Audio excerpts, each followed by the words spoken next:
በልጄ ላይ የደረሰ ነገር ዛሬ እኔ ላይ ተፈጽሟል። ባሌ ውስጥ ድብደባ የደረሰባቸው የጤና ባለሙያ ለ40 ዓመታት የጤና ባለሙያ ሆነው ያገለገሉት ዋቆ ከድራር አርብ ሚያዝያ 2 2018 ዓ.ም በንጋት የተነሱት ከኦሮሚያ ክልል ባሌ ዞን ዋና ከተማ ባሌ ሮቤ ተነስተው ወደ ትውልድ አካባቢያቸው አጋርፋ ከተማ ለመጓዝ ነበር።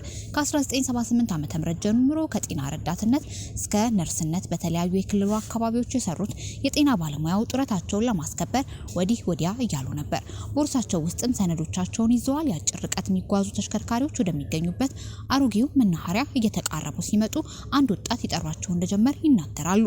ወጣት ነው፣ በሩቅ ቁም አለኝ። ዞር ብዬ ሳየው የማላቀው ሰው ነው ይላሉ ዋቆ እለቱን ሲያስታውሱ። ይህ ሰውዬ በበጎ እንደማይፈልገኝ ወዲያውኑ አካሄዴን ተረዳው የሚሉት ጤና ባለሙያው ፈጠነ ያሉ ወደ መናኸሪያው መግባታቸውን ለቢቢሲ ተናግረዋል። ሀሳባቸው መናኸሪያ ውስጥ ከገቡ የጸጥታ አስከባሪዎች ይኖራሉ የሚል ነበር። እንዳሰቡት ግን ከለላ አሊያም የሚያስጥል አላገኙም። ወደ መናኸሪያው ገብቼ ወደ 50 ሜትር እንደደረስኩ ደረሰብኝ። ሞባይሌን አምጣ አለኝ። የትኛውን ሞባይል ስል የወሰድክብኝን ሞባይል አምጣ አለኝ ሲሉ በሌብነት በወንጀላቸውን ይገልጻሉ። የግለሰቡን ሞባይል አለመውሰዳቸውን ቢናገሩም አልታመኑም። ግለሰቡ ሊያምናቸው ሊያዳምጣቸው እንዳልቻለም ያስረዱት ዋቆ ቦክስ ነው የጀመረው ይላሉ። ደጋግሞ መታኝ የነበሩ ተሽከርካሪ ረዳቶች መናኸሪያ ውስጥ የነበሩ ሰዎች በቃ ግር ብለው መጡ። እነሱም ሌባ ብለው መቱኝ፣ በኃይል ነው የመቱኝ ሲሉ የደረሰባቸውን ያስታውሳሉ። የድርጊት በጤና ባለሙያው ዋቆ ላይ የደረሰውን ድብደባ የሚያሳይ ቪዲዮ ባለፈው ሳምንት መጨረሻ ማህበራዊ ሚዲያ ላይ ተለቋል። በአንዱ ቪዲዮ ላይ በእጃቸው ቦርሳ የያዙት ዋቆ በርካታ ሰዎች እየተከተሏቸው ለመሸሽ ሲሞክሩ ይታያል። አንድ ሰው ዘሎ ማጅራታቸው ላይ በኃይል እጁን ጭንቅላታቸው ላይ ሲያሳርፍ ተቀርጿል። እየጮሁ ለመሸሽ የሚሞክሩት ዋቆ በግራ በኩል ያለው ግንባራቸው ላይ እብጠት ይታያል። ሌላ ቪዲዮ የሚያሳየው ደግሞ በበርካታ ሰዎች ተከበው እየጮሁ ነው። ሌባ ሌላም አውጣ የሚሉ ሰዎች ድምጽ ይሰማል። ብዙ ሰዎች ከፊት ከኋላ ያሉ ኪሶቻቸውን ሲፈትሹ ይታያል። የደረት ኪሳቸውን የሚፈትሽ አንድ ሰው አንዳች ነገር ሲያወጣ ተቀርጿል። ዋቆ ለቢቢሲ ሲናገሩ ቦርሳዬን ፈተሹ፣ ኪሴን ፈተሹ፣ አንዱ ይደበድበኛል፣ ሌላው ይረግጠኛል ብለዋል። ለትራንስፖርት ብለው በተለያዩ ኪሶቻቸው ይዘውት የነበረ 4000 ብር ገደማ መወሰዱን ገልጸዋል። ከብዙ ድብደባ በኋላ በመጨረሻ በአቅራቢያ ወደሚገኝ ፖሊስ ጣቢያ መወሰዳቸውን ያስታውሳሉ። ፖሊሶች እርሱንም እኔንም ጠየቁ። በጣም ስለመታኝ ፊቴ ሁሉ ስላበጠ እርሱን አስገብተው ጣቢያ ታስሮ እኔን ደግሞ ሂድና ታከም ነው ያሉኝ ሲሉ ለቢቢሲ ተናግረዋል። የጤና ባለሙያው ላይ የደረሰውን ድብደባ የሚያሳይ ቪዲዮ በማህበራዊ ሚዲያ ላይ በስፋት መሰራጨታቸውን ተከትሎ በርካታ ሰዎች ቁጣቸውንም ገልጸዋል።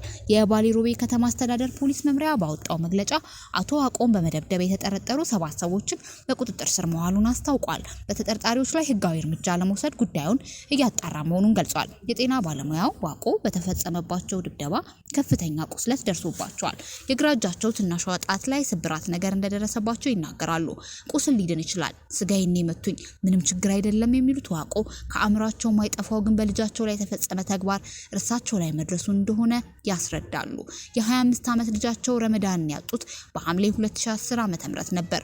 ወጣቱ የጠቅላይ ሚኒስትር አብይ አህመድ መንግስት ወደ ስልጣን መምጣቱን ተከትሎ በተለያዩ የሀገሪቱ ክፍሎች ግጭቶች አለመረጋጋት የበረከቱበት ነበር። በኦሮሚያና ሶማሌ ክልል አዋሳኝ አካባቢ ግጭት ተነስቶ ነዋሪዎች መገደላቸው ይታወሳል።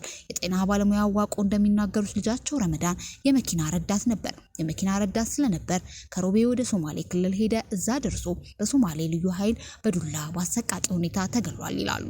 የልጃቸው ሞት ሀዘን ውስጥ ከቷቸው እንደነበር የሚናገሩት ዋቆ ከቢቢሲ ጋር ቃለ መጠይቅ በሚያደርጉበት ወቅት መናገር ከብዷቸው ለሴኮንዶች ዝም ይሉ ነበር። ሀዘን በተጫነው ድምጽም በልጄ ላይ ደረሰ ነገር ዛሬም በኔ ላይ ተፈጽሟል ብለዋል። ከአእምሮዬ የማይጠፋው 2 ነገር ነው። አንደኛ በልጄ ላይ ደረሰው ነገር የአእምሮ ቁስለት ሆኖብኛል። ዳግም እንደዚህ አይነት ነገር በኔ ላይ ሲደርስ ተጨማሪ ቁስለት ነው ሲሉ ተናግረዋል። ስልክ ሰርቆኛል በሚል የወነጀላቸው ወጣት እኔን ሳይረዳ ነገሩን ሳይረዳ ለቦክስ መሮጡ ጥሩ አይደለም፣ መታኝ፣ ጎዳይ፣ ለሌሎች ደግሞ አጋልጦኛል ሲሉ በደቦ የደረሰባቸውን ድርጊት እንዳሳዘናቸው አንስተዋል። ግለሰቡ ቦርሳቸው ውስጥ ያሉትን ሰነዶች ከተመለከተ በኋላ እንደተደናገጠ መሳሳቱ እንደገባውና እንደተጸጸተም ገልጸዋል። በተለይ ወጣቶች ነገሩን ሳያጣሩ ሲያጣሩ ለድብደባ መጣደፋቸውን አንስተው ወቅሰዋል። ዋቆ በባሌ ሮቤ ከተማ መናኸሪያ ውስጥ የደረሰባቸው ድብደባ ተቀርጾ በማህበራዊ ሚዲያ መሰራጨቱ ስጋት ላይ ጥሏቸዋል። እያንዳንዱ ሰው ጋር ሲደርስ ብዙ ሰው ነው የሚያየው። ለኔ ጥሩ እንዳልሆነ አውቃለሁ። ዋቆ ላይ የተፈጸመውን ድብደባ የሚያሳዩ ቪዲዮዎች ከተለቀቁ በኋላ ማህበራዊ ሚዲያ ተጠቃሚ እርዳታ እንዲደረግላቸው ጠይቀዋል። ቅዳሜ ዕለት በአዲስ አበባ ኤግዚቢሽን ማዕከል የሽልማትና ምስጋና ስነ ስርዓት ሲያካሂድ የነበረው አዋሽ ባንክ ለአቶ ዋቆ የ500 ሺህ ብር የክብር ሽልማት ማበርከቱን አስታውቋል። የባሌ ሮቤ ከተማ አስተዳደር ለጤና ባለሙያው ቤት መስሪያ መሬት እንዳበረከተላቸው የሚገልጹ መረጃዎችም በስፋት ተሰራጭተዋል።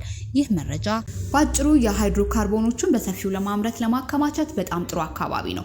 ድፍድፍ ነዳጅ የሚያመርቱት አለቶች ድፍድፍ ነዳጅና ጋዝ የሚሰሩት የባህር ዞፕላንክተንና ፊሎፕላንክተን ካሉ ተፈጥሯዊ ቅርሶች መጀመሪያ ላይ የሚገኝ በሼል በጭቃ ውስጥ ባለው የኖራ ድንጋይና ለከፍተኛ ሙቀት ግፊት በተጋለጡ ሌሎች አለቶች ላይ ነው። አለቶቹ ቢያንስ 2% ተፈጥሯዊ ቁሶችን ሲይዙ ለነዳጅና ለጋዝ ምርት ከፍተኛ ጥራት እንዳላቸው ይገመታል። የባህረ ሰላጤው ክልል ከፍተኛ ቁጥር ባላቸው በእነዚህ የአለት ንብርብሮች የታደለ ነው። አንዳንዶቹ ወፍራምና በተፈጥሯዊ የበለጸጉ ናቸው። ከ200 እስከ 145 ሚሊዮን ዓመታት በፊት በጁራሲክ ዘመን የተፈጠሩ በአረቢያ ባህረ ሰላጤ ዳርቻ ላይ የሚገኙ የሃኒፋና ቱዋይቅ ተራራ መሰረቶችም ከ145 እስከ 66 በሚሊዮን ዓመታት በፊት በክሪስታሴ ዘመን የተፈጠረ በኢራን የሚገኝ የካዝሙዱሚ መሰረት ጥሩ ምሳሌዎች ናቸው። እነዚህ አለቶች ከ1% እስከ 13% ተፈጥሯዊ ይዘት ያላቸው ሲሆኑ በአንዳንድ ቦታዎች ደግሞ ቁጥሩ ከፍ ይላል። የነዳጅና የጋዝ መዋቅሮች የክልሉ የታጠፉና የክልሉ የተሰበሩ የአለት ንብርብሮችም የሃይድሮካርቦን ለመያዝ ተመቹ ናቸው። በጂኦፖለቲክሶች ዘንድ ታዋቂ ከሆኑ ተራሮች አንዱ በሆነው በዛግሮስ በ100 ሚሊዮን የሚቆጠር በርሜል ነዳጅና ኪዩቢክ ሜትር ጋዝ ይዟል። በአረቢያ አለት ላይ ትላልቅ ጉልላትን መሰል መዋቅሮች መፈጠሩ ከፍተኛ መጠን ያለው የነዳጅና የጋዝ ክምችትንም ፈጥሯል። ከነዚህ አንዱ በዓለም ላይ ትልቁ የሆነው የነዳጅ ክምችት የያዘው ከ70 ቢሊዮን በርሜል በላይ ድፍድፍ ነዳጅ የሚያመርተው ሳዑዲ አረቢያ ውስጥ ያለውን የጋዋድ ነዳጅ መስክ ያካትታል። የደቡብ ፓርክ ሰሜን ዶም የተፈጥሮ ጋዝ መስክ በበኩሉ በኢራን በኩል በኳታር መካከል የሚገኝ ሲሆን በትንሹ 46 ቢሊዮን ኪዩቢክ ሜትር ጋዝ ሊያመነጭ ይችላል። ይህም ከ200 ቢሊዮን በርሜል በላይ ነዳጅ ጋር እኩል ነው። በጣም አስፈላጊ ከሆኑ ድንጋዮች መካከል የኖራ ድንጋይ ተጠቃሽ ነው። አንዳንድ ክፍሎች በከፊል በማሟሟት የነዳጅና ጋዝ ፍሰትን ያመቻቻል። በዛግሮስ በፈሳሽ አለት ግጭት ምክንያት በሚከሰቱ እጥፋቶችና ክፍተቶች ምክንያት በሚፈጠር ቀዳዳ ውስጥ ይፈሳል። በሳውዲ አረቢያ በጋዋር መስክ ውስጥ ባለ የአረብዲ ማጠራቀሚያና በበርካታ የዛግሮስ አካባቢ ጥራት ያላቸው ነዳጅ ማከማቻ ድንጋዮችም ሰፊ ቦታ ይሸፍናሉ። በዓለም ላይ እንደዚህ ያለ መጠን ያለው ቦታ የለም። ይህም የፋርስ ባህረ ሰላጤ ያለው ልዩ የፔትሮሊየም ጂኦፖለቲካዊ ጂኦሎጂ ያሳያል። መጻኢ ዕድሎቹ በእነዚህ ምክንያት ግማሽ ያህሉ የዓለም ነዳጅ ክምችት 40% የሚሆን ጋዝ 3% በሚሆነው በዚህ ምድራችን ክፍል ውስጥ እንዲገኝ አድርጎታል።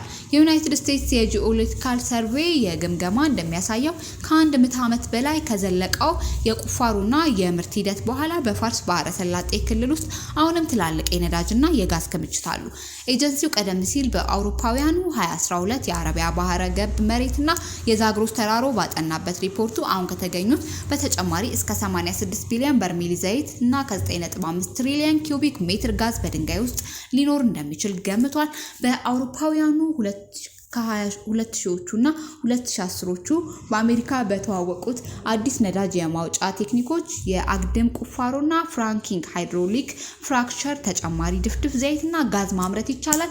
ሳውዲ አረቢያና የተባበሩት አረብ ኤሚሬትስ ዩኤኢ እነዚህን ቴክኒኮች እየሞከሩ ነው። ምን ያህል ስኬታማ እንደሚሆኑ ለማወቅ ጊዜው ገና ቢሆንም ግን ጥናቶች እንደሚያመለክቱት ቴክኒኩ የበለጠ ምርት ማመንጨት ያስችላል። ይህ መረጃም የቢቢሲ ነው።